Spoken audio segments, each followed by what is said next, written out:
వామ్మో! ఇన్‌స్టాగ్రామ్ ఇలాంటి పని చేస్తుందని అస్సలు అనుకోలేదు. ఇప్పుడు ఇన్‌స్టాగ్రామ్‌లో వచ్చిన ఈ 2 కొత్త ఫీచర్స్‌తో మీ ఫ్రెండ్స్ ఎలాంటి రీల్స్ చూస్తున్నారో ఈజీగా తెలుసుకోవచ్చు. ఫస్ట్ వన్, రీల్స్ టాబ్ మీద క్లిక్ చేస్తే టాప్‌లో ఫ్రెండ్స్ అని కొత్తగా ఒక సెక్షన్ కనిపిస్తుంది. దాని మీద క్లిక్ చేస్తే ఇందులో మీ ఫ్రెండ్స్ లైక్ చేసినా, కామెంట్ చేసినా రీల్స్ మొత్తం ఇక్కడ కనిపిస్తాయి. ఆటగాళ్ళు మీరే ఈ ఫీచర్‌తో కొంచెం జాగ్రత్తగా ఉండాలి. ఎందుకంటే మీరు 18+ రీల్స్‌కి లైక్ ఆర్ కామెంట్ చేస్తే ఈజీగా మీ ఫ్రెండ్స్‌కి తెలిసిపోతుంది.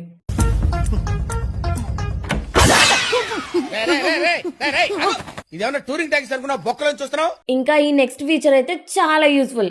మీరు ఏదైనా పోస్ట్ ని మీ ఫ్రెండ్స్ తో షేర్ చేయాలి అనుకుంటే డైరెక్ట్ గా షేర్ చేయాల్సిన అవసరం లేదు. రీపోస్ట్ మీద క్లిక్ చేస్తే ఆ రీల్ మిమ్మల్ని ఫాలో అయ్యి ప్రతి ఒక్కరికి డిస్ప్లే అవుతుంది. ఇక్కడే ఉన్న యాడ్ ఎ థాట్ మీద క్లిక్ చేసి ఆ రీల్ ని ఎందుకు రీపోస్ట్ చేశారో కూడా మెన్షన్ చేయొచ్చు. ఈ ఫీచర్స్ మీకు వచ్చుంటే ఈ రీల్ ని రీపోస్ట్ చేసి ఈ ఫీచర్స్ గురించి అందరికీ తెలిసేలా చేయండి. అండ్ ఇలాంటి యూస్ఫుల్ ఇన్ఫర్మేషన్ కోసం మన పేజ్ ని ఫాలో కొట్టండి.